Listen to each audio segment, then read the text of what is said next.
Nigel, I am beyond excited to have you here, bro. It's good to be here, man. First of all, congratulations Thank you. on your book release coming out February 19th? 17th. 17th. Yeah, I remember now, 17th. February 17th. Not the 9th. No, bro, dude, how's it feel? I mean, honestly. I mean, to be honest with you, it's surreal. Yeah. The thought of third book, first publishing deal. There was so much that had to happen in order to get to right now today. But I'm the type of person the gravity of something and its significance doesn't hit me until it's happening. You know what I mean? It's conceptually, I'm so happy. I'm overjoyed. I'm very grateful. This process of actually writing the entire book and working with editors, working on artwork, trying to make the whole collaborative process cohesive. It was a beast in itself, but now that we're here today, we're kind of just getting to the starting line, right? Now it's all marketing rollout, content development, telling the world about the message to make them interested enough to actually want to engage with it. So I'm happy, overjoyed. I will be very happy when we get to launch date. Yeah. Dude, so what was the journey like writing this book? I mean, we say Shalom. Shalom has probably a watered down definition, you know? We more so look at it as peace. And so what was your journey like to even come to this point of writing this book? Yeah, man. So this has happened with a number of projects that I've worked on. I will typically just start with whatever affinity or like inclination that I have about a project or idea. And then I'll just start to try to put it on paper. So in 2020, I published my first book. It's called Humanity's Table. It was a book of poetry, art, short stories. And it had a significant impact for a no-name, very small platform author. 35 states in America, I think it was 7 or 8 countries, sold over 1,000 copies in about 4 months, which was nuts, right? For me in this 1-bedroom basement apartment as a nobody author. And then as soon as that was over, because my mind is just so like next thing oriented, which is unhealthy, and I'm working on it. I was like, I got to figure out my next thing. And so I started working on this like coffee table style book that had like more photography, more short stories, essays, more poetry because I love my poems. And that ended up not performing as well, but it still performed because it was just a different format. And after that was over in 2022, I was like, what's next? So I wanted to challenge myself to sit down and just try to write consistently every week. And that's really where this developed. And so what I initially began writing was actually concepts for just social media stuff. So I would write poems, I would write short thoughts, I would write like these kind of like liturgical kind of encouragements, and they would end up about a page and a half, and then I would just share it. So I was like, write it down, get it out, write it down, get it out. And doing that consistently for 52 weeks, I was like, man, I looked at the end of that journey going into 2024, I was like, man, I think I got something. I got a book. Or at least something like a book. Totally. And so, yeah, man, over the course of 2024, I really started to kind of like weave things together, add things on, share more stories. And I really started to sit with the Lord and like ask, is there more that needs to go here? And every time I would ask that question, it was always yes. And so this concept of shalom, you know, there are so many things that we could say about the word shalom, which I would love to read a little bit. But this concept really came from me spending time in an Orthodox community. Hearing Eastern Orthodox is what you're talking about? No, so like Orthodox Jews. Oh, okay, got it. Yeah. And so when I say that, it's being exposed to different cultures through my travels, spent a lot of time in Williamsburg and Brooklyn, having a lot of relationships in that space. And so it was important for me to just listen to language. And as I would listen to language, it's so interesting how, you know, in Black and brown communities, it's like, what's up, homie? What's up, bro? My guy? All these things that we say to one another. And then I would be in other spaces and I would hear people say shalom to each other when they would be greeting. And then they would also say shalom to each other when they would be leaving. And I'm like, this is beautiful. Imagine the concept or idea of peace being spoken to you when somebody sees you. And then peace being spoken to you when somebody leaves you, from like birth to death, essentially. Like, what does that do in the mind of a child? What does that do in the mind of a young man to know that there's always peace being spoken to you? And this happens cross-culturally too, in other religions and other ethnicities. There are other words that are also in the book too. But this concept of we say shalom was this hope of wholeness, that from the first page to the last page, you become more whole with what you read. In the Sure. first section and the second section, when you internally reflect and then you externally connect with your neighbor, there is something that makes you more whole. And so that's really where the concept started. It took a lot to get to today, but yeah, man, that's essentially in essence what it is. One of the things I actually really loved about the book, and I was lucky got to read it before, and you essentially write that language doesn't just describe reality, but it actually forms us. Yeah. When did you first realize that words could actually heal or harm? I mean, I know a little bit about your story and, some of the hurts in your life. Yeah, I yeah. mean, would you want to dive into some of that and just Yeah, of describe? course. So yeah, man, I grew up in Logan County, West Virginia. Dang. And in recent research, this was maybe 2 years ago, a friend of mine sent an article to me that said that Logan County was the #1 county in America that deals with deaths from despair. Wow. And I was like, oof. And so just sitting with that data, like you go through and you look at other counties that also, but it's like things like anxiety, depression, suicide, suicidal thoughts, like these tendencies that lead towards death, essentially. I was like, dang, like this is where I'm from. And I'm like, what drives that? And when you look at, the socioeconomic development or lack thereof, the slowness of the development of the state, the fact that in a lot of years, in the last couple years, it's typically towards the bottom when it comes to ranking and things like health and education, funding being cut there. It's like, it's just a very slow developing state. You're just exposed to a lot of things that maybe a child should not be exposed to. You grew up fast, yeah. Grew up very fast. My biological father was not in my life for a large part of my young adulthood, childhood, adolescence. And my mom, she's mixed. And so she's white, Native American. She's also Black. And then my stepfather was always present in my life. Okay. Just a big blend of things happening there. And in that blending, I think that the experience was so lopsided when it comes to things like prejudice, racism, just inequality. I was exposed to things very early that, again, a child should not be exposed to. And in my mind, I was like, man, I know something's wrong, even though I can't prove that it is. Totally. Because when we begin to accept things as normal that are completely abnormal, that just does something in someone's brain. Yeah. And I think for me, it was the exposure to these things that, it just really led me to asking a lot of questions. So I'm like, when I get called the N-word, like, why? When I'm mistreated and unfairly given opportunity or not, why? So why began to be the big question that I would like to ask. And that why, I've always said that bad reasoning leads to great questioning. Yeah. And so I think I had a lot of bad reasoning that led to a lot of great questioning. I think that that's where I ultimately would learn that, yeah, man, the power of words is significant. And I think the older that I got, specifically in the last couple of years, I've really seen that because there's always a subconscious thing that's working inside of you. So even if you feel okay outside, your inner world is very affected by the words that people put on you that ultimately will go on to wound you. Totally. And there's so much healing required from things that you heard when you were young, from experiences that you had where you felt rejected. And so I could go on and on about this, but yeah, man, I think that early development for me as a child showed me the power of words, and I'm still feeling the effects of words, both good and bad, in my now 30s. I was gonna say, bro, like go into that a little bit more, because I think oftentimes even little things. I mean, I'm a dad of two young kids, 2 and 1, and you're like, oh man, in little moments of just frustration, you could say something that can immensely form their lives. And so, looking back at your life, looking back at your story, your childhood, just even moments that you've lived in now, is how have those words, can you take us through a storyline of your life of how have those words actually really affected you and how you saw yourself, how you saw the world, how you saw other people? Yeah. Yeah. So I have this passage in the book that starts with this thought of, is it an interruption or was it an invitation? And it's this story where I'm 16 years old. It's summertime. I'm at my house in my room playing Xbox Live with my friends, playing Call of Duty or Halo or NCAA, whatever games were out at the time.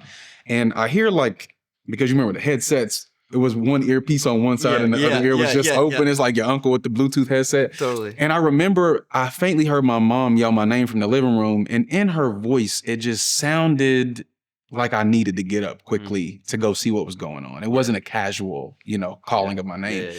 And I get up, I put the headset down, I walk to the living room, and I see my mom with her cup of coffee and her cigarette, because that's just how she get down. Yeah. And she looks concerned, and then I walk past this little block and I look over towards the door and I see one of my friends standing there. Now, this guy had already graduated high school. He was probably 20, 21 years old. Sure. His eyes are bloodshot red. His nose is running. And he's like, hey, man, like, I need your help. It's kind of jarring because, again, middle of summer, Totally. I'm chilling, nothing crazy going on. And I'm like, well, what's up? And he's like, I need you to go to a meeting with me. He was talking about going to an AA meeting. Okay. And yeah, unfortunately, he had been affected by drug use, which a lot of my friends at that age were. Suboxone was big, Oxycontin was big, Xanax was big. It's just like these 14, 15, 16, 17-year-old kids should not be exposed to any of this stuff. He had just been affected very greatly by it. I looked over at my mom and I just asked her, I said, hey, like, is it okay? And she was like, it's okay. So I remember that we went to, this meeting. It was Alcoholics Anonymous, but it was also for people who use drugs and things like that too. Sure. And man, all around that room, man, people just stood up and they talked about their addiction and their problems and the things that they were going through. And it got around to me and I was like, yeah, I'm here. And yeah, I got problems and stuff too, but I'm here. Yeah. And it was really there for me to be able to support him. And I look back on that and I'm like, okay, this was an invitation. This was not an interruption. Sure. Him asking me for help was a call for him to be supported and see that he had someone there for him. And I think for me, I've learned to be more patient in scenarios where there is an injustice, where there is blatant racism, where there is a lack of education or some ignorance. And I think having a lot of experiences like the one that I just shared has caused me to realize, like, one, we have to be intellectually honest in these moments, right? And we also have to be emotionally mature. Yeah. Because we've been coddled by convenience in the West now, because we have to have, everything perfectly curated and manicured to our standards, Totally. because we want a space, where our boundaries are respected, we leave very little margin to actually sit with people's stories and try to give them space to be understood and heard. Yeah, that's good. And the unfortunate and fortunate part about this is, like, when we are frustrated about something in another person, there's typically something within ourselves that's being rubbed in the wrong way that we should be paying more attention to versus trying to judge that person without curiosity. Yeah. And in that same meeting that I sat down in with my friend, they used this term that a lot of people in AA use: you spot it, you got it. And you spot it, you got it means that if I see something in someone else that frustrates me, if I see something in someone else that makes me happy, it's either what I'm trying to make more of or what I'm missing. You know what I mean? That's pretty good, yeah. And so if I notice that someone's being impatient and I'm frustrated by their impatience, I was either impatient in a previous season of my life, or I'm currently dealing with impatient and I'm frustrated by what I'm experiencing in that person because it's in me as well. And so I know this is a long roundabout way to answer your question, but I think that, man, is this not what the call to Christ is about? Denying yourself, denying your desires, denying the affinities that you have to want to have your world perfectly curated and not be uncomfortable, to lean into the discomfort of dealing with somebody else and the drama they might be bringing, or the lack of information that they have, or the lack of emotional maturity that they have, to sit with them in the same way that Christ sat with, folks who were dealing with the same thing. Yeah. My man, the friend of sinners, the person that ran to the outcasts and the people who were on the outskirts of society, the person who gravitated towards that, the ones that felt guilty or shameful, that had hidden sin in their lives. Like, how many of us? Yeah. And he sat with us too. And we have the obligation to sit with other people even when it hurts. Now, there are parameters around that, right? Like, we can't. Yeah, I get the heart of what you're saying. Yeah. I get the heart of what you're saying. Yeah. But I think that there is such a beauty in being able to deny yourself. And even if you can't do it perfectly, trying to build it 1%, 2%, 3% slowly, because that's how we achieve shalom. It's being able to reflect internally and say, okay, here are parts of myself that are fractured and broken. And if we move those things in one direction, they can make a mosaic and become more whole. Totally. But it's also externally being able to connect with my neighbor who I might not get along with and agree, but there's still something to be achieved here if we're willing to engage with each other. Yeah, and I think if you just look at kind of what you were elaborating to, the story of Scripture and how even Jesus circles his 12 disciples. I mean, you're talking about Simon, a zealot, with Matthew, someone who sold out on Israel and pledged allegiance essentially to Rome. And he's like, both of you guys are called to follow me. And then you look at James and John asking for positions of high power, while Peter believes the Messiah is going to look a certain way. And you're like, these are 12 people who essentially had different worldviews, perspectives, different ideations of who they thought the Messiah was going to be. Yeah. And Jesus invites them into a life of following him, of just imagine all the worldviews that had to be broken. And Jesus is like, I don't fit any of your paradigm. And so, but you see, and I think actually what you're talking about with AA is something that we've lost a lot in the church is vulnerability. Yeah. And so one of my favorite parts of the entire book that I truly stood out to me the most is you actually write, I just want to quote you here. Mm-hmm. You say, if you have not sat with my story, you don't reserve the right to speak into it. And I actually like how you word that, because you said you do not reserve Mm-hmm. the right to speak into it. So it wasn't very arrogant or even pompous or even like a non-teachability, but I love the reserve the right. Mm-hmm. Like as in an age of entitlement, we often feel like, oh, we live in a free place, so I'm allowed to say what I want, how I want, when I want to, whoever I want. But you actually invite us to actually, no, you do have permission to, but just come sit with my story first. Yeah. And so can you get into that? Because I think that's so crucial in today's age where there's hostility, there's division, there's often we assume something about another person before we actually sit with them. So what was your heart there, and how do you practice that? Yeah, man. So one of the best pieces of advice that I ever received was from someone I love very dearly. Her name's Angie. And we used to work together, and she's got a couple kids, and they have a very unique story specific to them. And she said that in her motherhood, she has learned that when her children call her, the first thing she needs to do when they start sharing something is ask, do you just need me to listen to this, or are you asking me to respond and speak into it? Yeah, that's good. And I think this is a lost art in culture today, because a lot of times we start to try to prescribe information without asking more questions. And we think that just because we have information, or we listen to a TikTok, or we listen to a podcast, or we just watched a movie and got some wild revelation, that we need to start immediately administering advice to whatever situation or scenario someone shares. And that's simply not true. Yeah. So I think the biggest part of being able to get on the same page with a person is being able to build relationship with them first, so that they can give you the right to reserve space to speak into their story. Yeah. And I think it's really important that we steward our stories well and carefully. And so this is why I think that we need to pray for discernment more.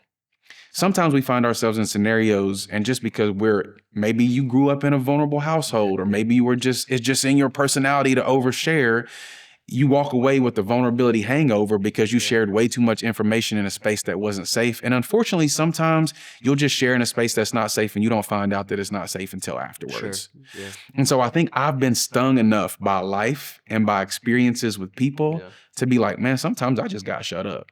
Sometimes I don't need to share my story. Sometimes I need to sit still and make it uncomfortably silent in a moment before I choose to say the words that I want to say next. Because that could save me some pain. It could save you some pain. It could save us a very uncomfortable and awkward experience.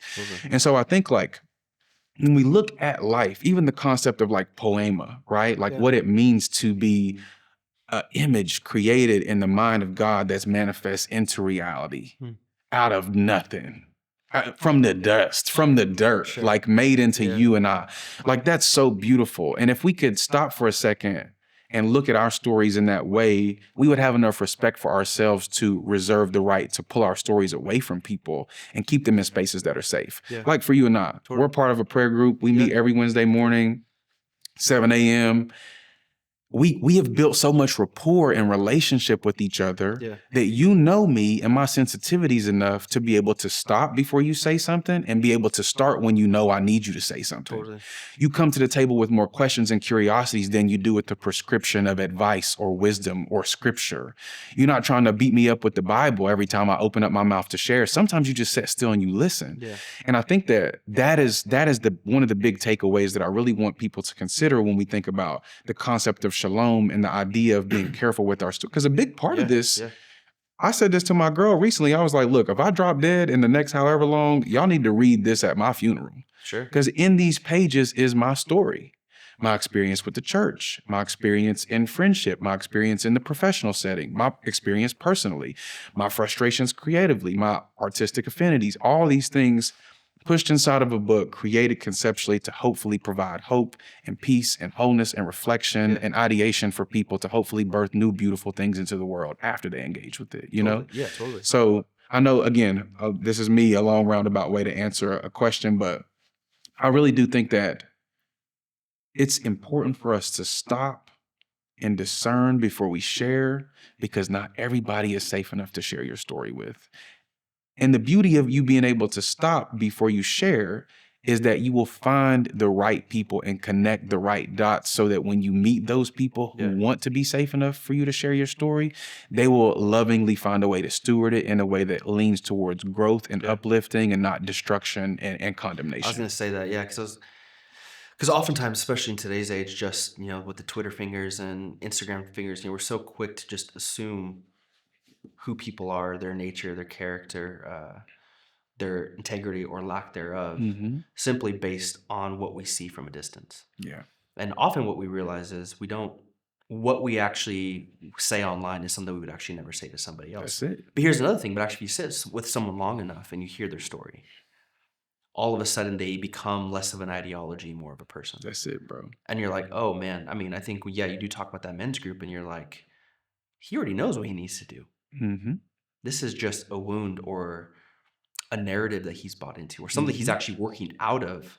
And there's been moments, and oftentimes it holds space to actually be able to listen to you, to be able to hold you. And the same thing is like, oh man, like this is a human being who is. Yeah.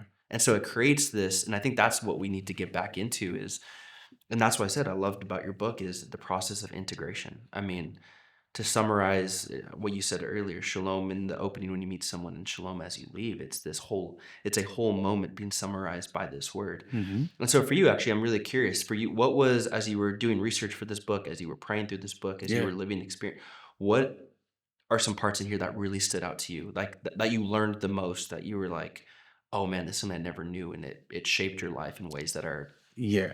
This is really rich. So this book came from these two studies that I found. The first study said that 80% of Americans are monolingual, only speak one language, American English. Okay. Then the second study said that 25% of Americans are illiterate and can't read above a 5th grade level. Seriously? Mind you, yes, the rest of the world, I think in the study it said 40%, we need to put an asterisk by this, 40% of the rest of the world is monolingual. So think about a country like America, rich with resources, access to excess technology, computers, the speed of information, how we can receive it, how we can send it. We don't have things banned and blocked on social media in the same way that other countries do. Like if we really wanted to discover and research and read and learn and develop, we could. And a lot of people do, so I'm not undercutting anybody. No, for sure. But what I found in those two studies was that, like, dang, do you know how many spoken languages there are in the world? Do you know how many cultures, ethnicities, racial groups exist in America? And look at all this division. I'll say, and we claim to be the place of Come on. Being culturally open. Come on. And so do you really think that there would be this much racism? There would be this much uproar about Bad Bunny performing at the Super Bowl? That there would have been this much just disconnection? Which is wild to me. I mean, I'm just saying, like, but that's just wild to me. No, you're right. And so I think I'm saying all this to say that those two studies working together showed me that we always talk about, you always hear this cliche, communication is key, communication is key. Typically in relationship. That exact thing is being expressed right there. And I think this is the dark underbelly of our lack of ability and affinity to communicate and learn how other people do it. So for me, it's like I'm on like a 650-day Duolingo streak. Seriously? Yeah, man, I'll show you on my phone after we get off the pod.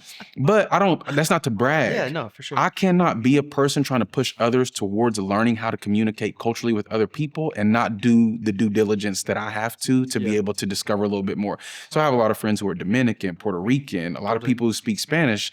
I can understand bits and pieces. I'm not conversational yet. That's one of my big goals for the year.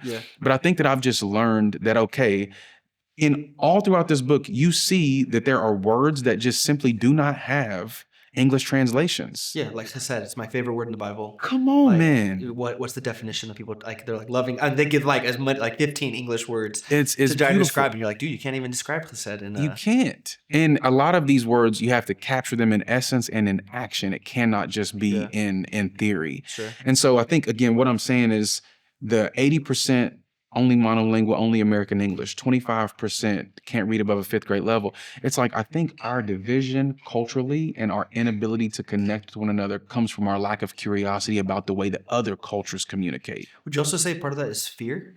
100%. Because I think, I mean, insecurity in who we actually are ourselves, or I mean, that's why I like what you spoke about earlier is the importance of actually being with your neighbor and having friction between one another. Yes. Because the friction will ultimately build a smooth, I think you said mosaic, Yes. into something that's actually really beautiful and good and true. No pun Absolutely. intended, but Sure. like, you know what I'm saying? And so, Yeah. what could you just elaborate that? I mean, I really liked how you said that. Yeah, I think I say in the book that proximity creates perspective. Sure. And yeah, there is an intimidation for you to potentially connect with another culture or connect and get close with a people group that you don't come from. But it's like you hear all of these beautiful stories about these happy accidents or serendipitous moments Sure. where people from other cultures just collided with one another and they see that they have more in common than they do different. Sure. And this book is really a book that's trying to help people connect across difference. Like, I know that the culture I come from is drastically different from the one that you do, but I'm not afraid of you and you shouldn't be afraid of me. So if we can just meet in the middle and find some sense of common ground, we'll see, quite literally, pun intended, that we're saying the same thing, we're just speaking a different language. Bro, that's so true. And that's what I actually really love about our Wednesday men's group. Because you're like, that's a diverse group of people in that room. Yeah, it is. And you're like, it's wild, bro. But I Yeah. mean, I was telling my wife about it. I'm like, I've never felt so safe. Yeah. I've never felt so comfortable. And I also never felt so loved in a place where Yeah. here are people who have various different stories, different worldviews, different backgrounds, different political beliefs, different even religious theology, different. And yet there is, and even different church experience and how church should look versus not, and all these other things. And you're like, then we all go to the daily after and we're eating and we're laughing and we're cracking up and making jokes. And you're just like, bro, like it's really weird. It is. And it's something that is, I mean, you think it should be normal in the Christian tradition, especially. Yeah. But it's actually still such an anomaly. It is. And I think that's what's actually so sad about it. But what is that, right? It's the intention of embracing what's uncomfortable initially to see that there is so much long-term benefit for everybody involved. Sure. I'll be honest with you, the first time I came to prayer, like if it had not been for Kyle, who invited me initially, Kyle, if you watch this, you need to pull back up. I ain't seen him in a minute. I was just saying, who's Kyle? I was like, I don't even see him. Kyle Korver, NBA veteran, legend. Yeah. Arguably one of the best 3-point shooters ever to ever exist. Yeah, man, he invited me initially, and that whole story is funny. We'll save it for another day. Yeah. But yeah, when I came initially, like, there were a couple people in the room who I knew of and had connected with previously, but like, yeah, my insecurity showing up was like, man, am I enough to exist here? Do I have enough spiritual power to be in this space? Will they accept me? Will they love me? I know exactly. Will they think I'm weird when I start opening up and sharing, these very quirky, eclectic parts of myself? I had all those questions and curiosities and frustrations initially too. I made assumptions in my heart.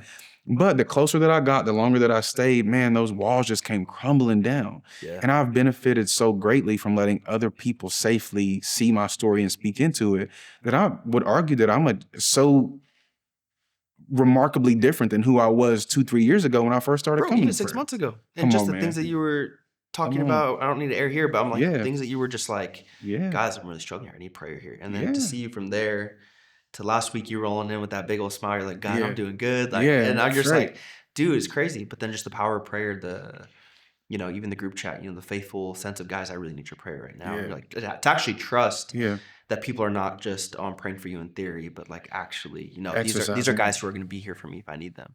Yeah, man. And so that, I mean, I guess for me, man, like you talk about if attention is one of the purest forms of love, what we are unintentionally saying is what are we actually loving the most right now? And so I'm going to let you get into, I know you want to share a couple parts about the book, read them out loud. So I want to give you that space for that. Yeah, this is good, man. We'll give you a story. So yeah. Okay, let me give you a story. So in the middle of nowhere, Alabama, with a good friend of mine, he's a comedian. And we had both been at Hope Hills Camp all week long, serving, loving. He's cracking the jokes. I'm delivering the messages. We're loving on people, people loving on us. It's one of the most beautiful spaces on planet Earth. And we take a ride into town. Now, when you leave Nauvoo, Alabama to go into town, it's a long 25-minute drive. A lot of straights, not a lot of curves. It's a long 25 minutes. So we're in the car, we're listening to Marcus King Band. He's introducing me to music. I'm introducing him to music. And we just start talking about the social landscape of the world. I think this was 2022. So things were still, I mean, last couple of years, things were pretty crazy. But it was crazy at the time. And we were talking about a lot of pastors and teachers and people who are in the quote unquote Christian space who it's almost like they've pledged allegiance to one side or the other and they're unwilling to move or be. Talking politically. Yes. Okay. And be, more curious about what's coming from the other side. It's these people need to be dehumanized or demonized. I'm right, they're wrong. It is what it is. And he was talking about this unique space that I sit in because I wasn't attached to an institution. I don't belong to any particular church. I'm not on staff anywhere. I don't, belong to any, political sect, etc. He's like, so you have the freedom to say what you want, how you want, when you want. And the only reprimand that will come is just by people who are going to be in your comment sections. He's like, but because you've established enough equity as who you are, this really unique foot between secular life and the spiritual life, you're trying to almost be a bridge to these people to help them see that, like, hey, the other side's not dangerous. Even though you've had these bad experiences, it's important for you to consider where these people are coming from. And he started to tell me this story about first century Christians that I'd never heard before. He asked a question. He said, in first century Christians, there were creed keepers and there were people who painted Jesus's face in the catacombs. And I never heard this before, so my little dog is just peeked up, right? And he said the creed keepers, he said they addressed the way Jesus lived, and they tried their best to keep the creed of the way he lived by writing it down on tablets, posting it in places, trying to remain the concept of holy lived out through Christ put down on paper. Live this way, you're doing it right. There was another sect of people who went to the catacombs and they were more artistic in their expression. They painted his face. They wanted to remember the way that he looked. They wanted to remember the beauty of his character through the way that they remembered him in their artistic expression. So he asked me, he said, Nigel, who did it right? And I'm like, okay, I'm not in the mood for a trick question on this 25-minute long drive we got into town. And after a couple of minutes of, what was like an awkward silence, he said, both of them. He said the creed keepers weren't perfect because they wrote it down and tried to live it out. He was like, and the people who were in the catacombs painting his face can't be demonized because they were just doing it in a different way. He's like, so there's room for all expression in the faith. He's like, and it's going to look different across every, part of the world that you go to, every church that you walk into, every institution that, embodies something different. He's like, but nobody can be said to be doing it wrong just because they might be doing a little different. Really challenging, unique perspective. Totally. And so the word here in this particular section is tikkun olam. Let me just read what the definition of tikkun olam is, and then we'll jump into the story. So tikkun olam, to repair the world, not as a metaphor, but as a mandate. Tikkun olam is the call to co-create justice, to restore what has been fractured and bring light to places dimmed by despair. Rooted in Jewish tradition, it is more than charity or activism. It is sacred responsibility. It teaches that every act of healing, public or private, global or personal, is a stitch in the fabric of renewal. And so the work begins inward, to mend what is broken in us so we may mend what is broken around us. To practice tikkun olam is to believe that wholeness is possible and worth the labor. Dang. No, I'm playing. You're honestly, bro. You're not lying. Okay, here we go. The church clap back. Okay, so this is at the end of the story I just told you. I genuinely had no clue how to respond. The words were so profound and timely. They expressed tikkun olam by inadvertently working together to heal the wounds of the world. A large part of tikkun olam is understanding how to adopt and express the different dimensions of a thing and its existence for the betterment of the world. It's refusing to see things as only one way. Regardless of their labels, creed keepers or creators in the catacombs, each of their efforts was necessary for the healing of the worlds within them and the world around them. Their existence and their acts were both expressions of eternity, and in them committing to what they felt called to, we get a glimpse at the divinity that exists in their diversity. Buzzword, That's people great. triggered, okay? Yeah. I was gonna say you dropped the diversity word, bro. Yeah. A lot of people might not like what they read, but this is all beautiful and good. Totally. They may have been fundamentally different in their acts of service, but the intentions expressed with intimacy left a legacy. Admittedly, that conversation came at a very pivotal point in my faith journey. I wanted to create and keep creeds in my life, to follow in the footsteps and teachings of Jesus. And at the same time, I felt conflicted because other parts of me only wanted to create art and write about the other parts of life that had nothing to do with my spiritual path or relationship with God. Sure. I was wrestling with whether my line of work was still worship, but this conversation gave me clarity. Almost done. God doesn't look down on me because of the life I live or the ways I choose to work or worship. In fact, it's all worship and should be seen as such. The silent or spoken judgment that comes from the eyes and ideas of others on how I choose to show up and help heal the world isn't even acknowledged or relevant in the eyes of God. The truth is, we are all walking wounded, whether you can see the area of issue or not. Tikkun Olam reminds us that repair rarely looks radical from the outside. Instead, it often has ordinary beginnings. You don't need an incentive to engage in loving ways with others. You don't need to share the same thoughts, feelings, and stances on every single issue that you're faced with. You don't need a world that looks identical in order for it to be whole. Yeah, that's good, bro. Our task today is to embrace the efficiency inside Tikkun Olam, slowly repairing the world through our perspective and the ways that we pursue peace in our everyday lives, taking the first step into the uncomfortable, the unknown, and the unaccepted. Today's poem, I'm Not Cursed, I'm First, means that the being first to embrace difference, to love and lead well and see the value in the diverse expressions of humanity is not a burden. It's a blessing. It's an invitation to show others what is possible, to demonstrate that wholeness is not found in sameness, but in the sacred dance of unity and diversity. Dang. That's good, man. February 17th, go get that. No, dude, that's really good, bro. I'm just thinking there's so many implications of that what does that look like practically to get people to, because I mean, I guess the first step would be, how do we disarm? Because language is often used. I mean, let's just go there for a second. Just look at the political language, political time of today's arms. I mean, we're calling the current administration Hitler, whether we agree with them or not. You're calling the previous administration before him socialist and communism, and this is where we're going. And again, language that is extreme. And you look at mainstream media, which is well known, their methodology for viewership and is to strike fear.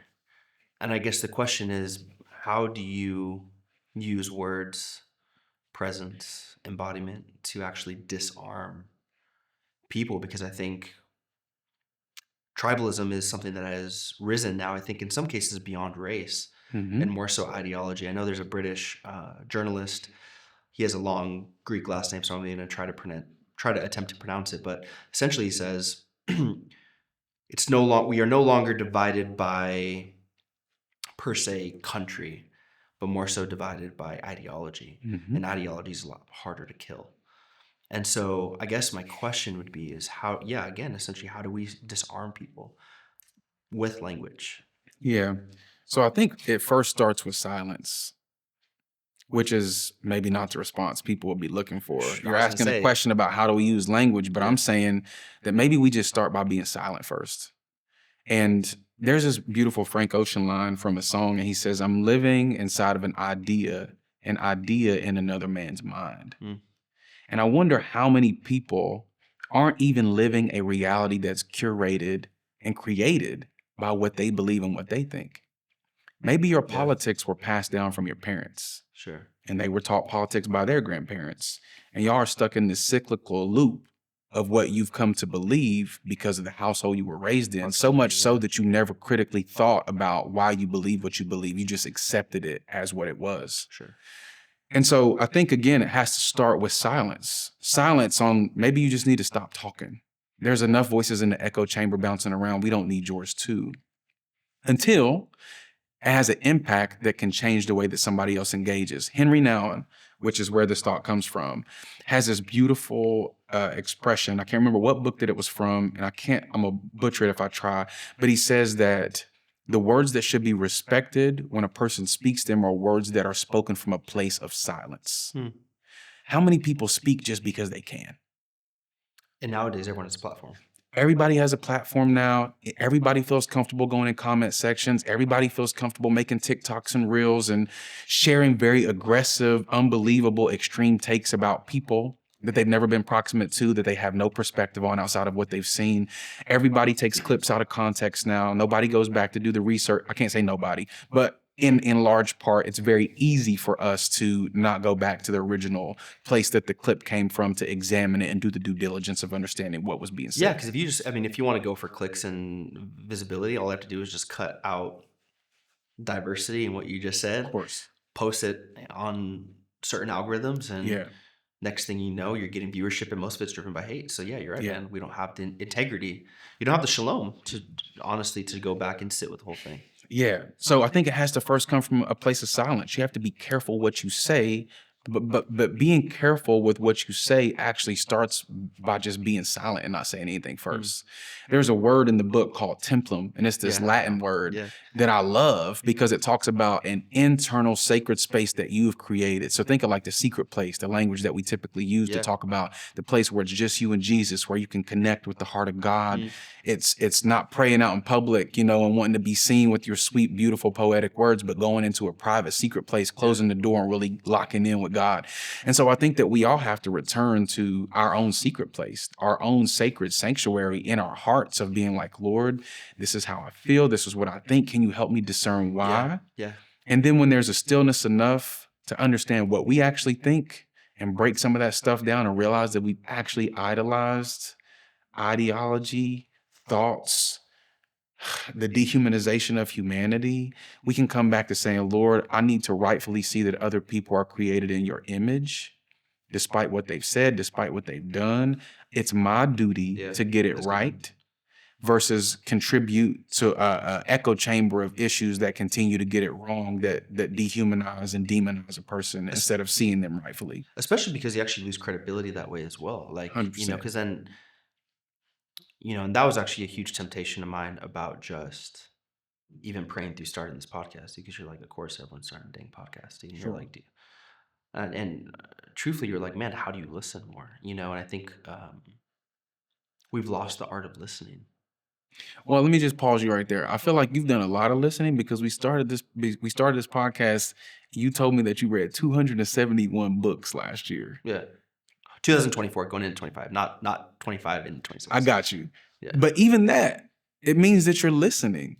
Sure. And I don't know, and I'm not trying to play the comparison game, but I wonder how many other people with the podcast or how many other people with the platform that's constantly sharing information have taken the time to stop and listen, to be more curious. And I just want to pat you on the back and say, I appreciate that. I trust you in this space, and I just want to champion what you're doing, because it's very clear, even through your private activities, that you're doing a lot of listening versus trying to do a lot of contributing. Yeah, no, I received that. And actually, I was trying to find a quote from one of the early church fathers that talked about the most impressive thing about Jesus wasn't his teaching. It was actually his ability to listen, how quiet he was. And I just think that's important. And yeah, when I said, I received that compliment, thank you. But for me, I'm like, you build trust by listening. When people feel like, oh, you're safe. I think I'm often blown away by Jesus, because I think, what kind of person must Jesus have been? For sinners, prostitutes, tax collectors, those who have sold out, betrayed, assimilated to culture, for them to come to him and feel safe. And you're thinking, here's a guy who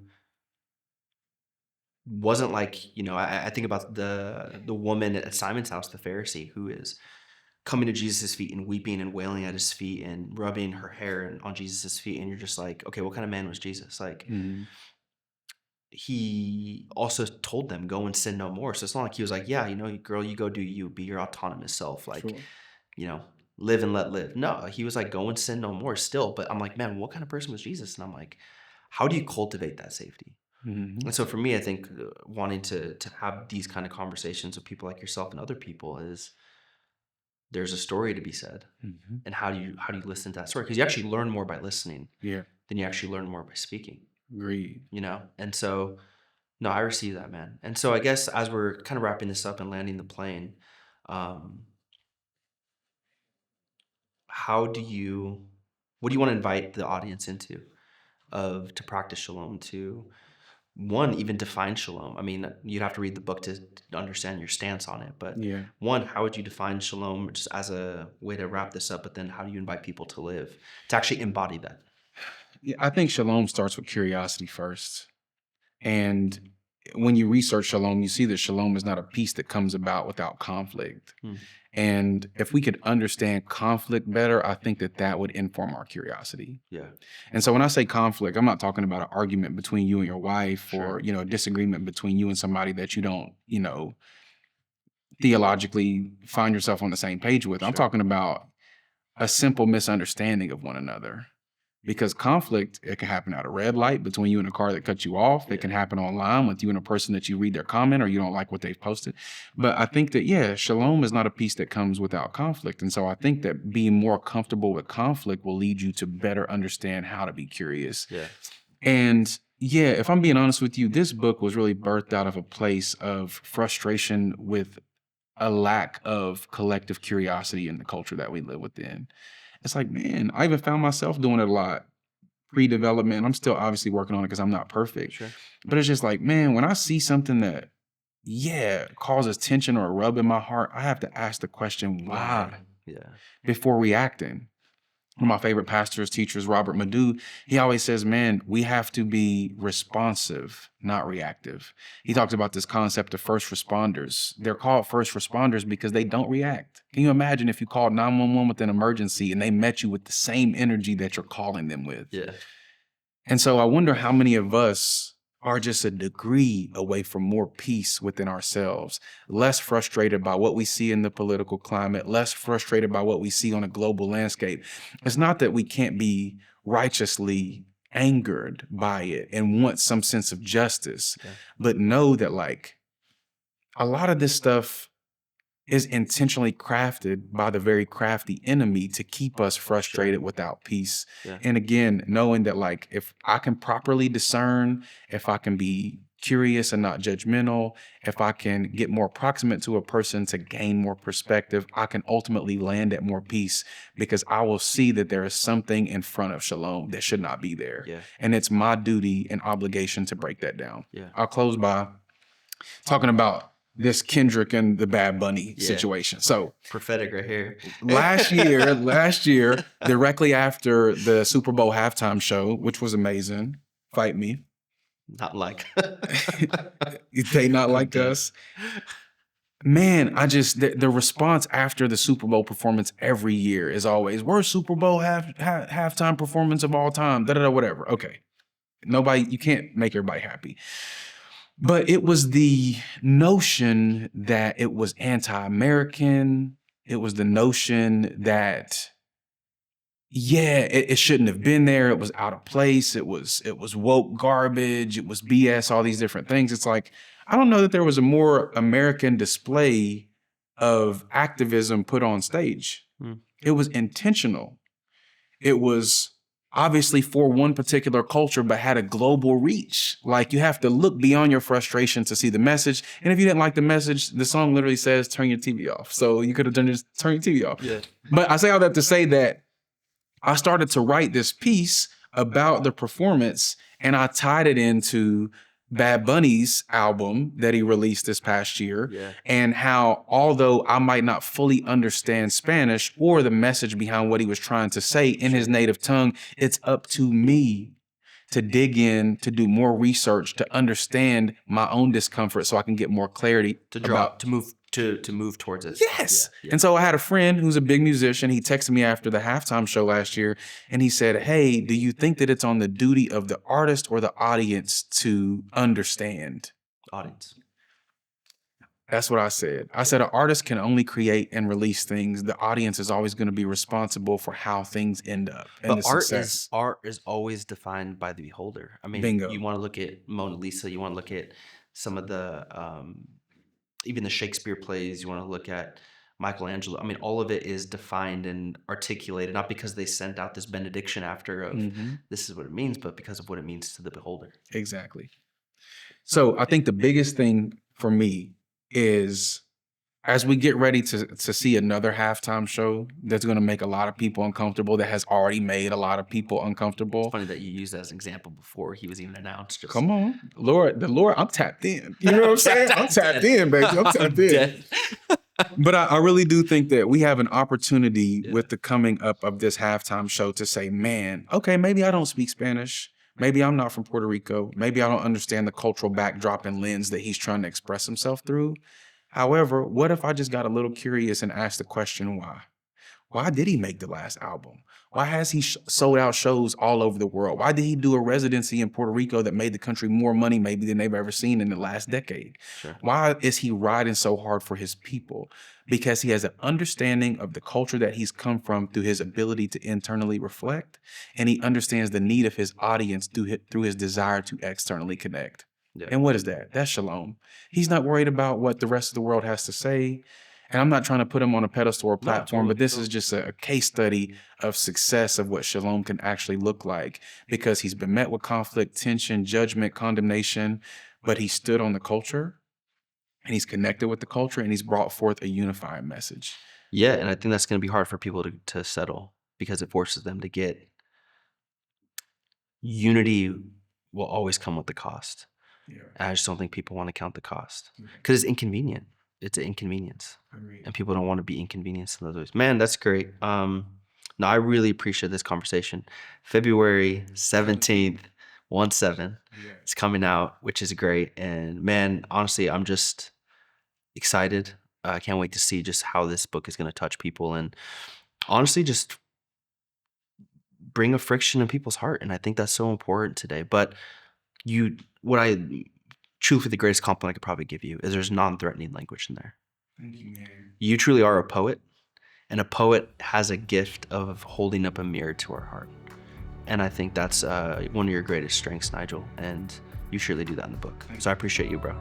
Cool. Go get that, man. February 17th, man. Lock in. Amazon, Barnes & Nobles, Books A Million. Make it a bestseller, bro. All of that, man. Let's put it on them big lists. Get the message out there to the world, because it's what we need. Peace, man. Absolutely. Peace. Thanks, bro. Thank you, man. Cool, of course.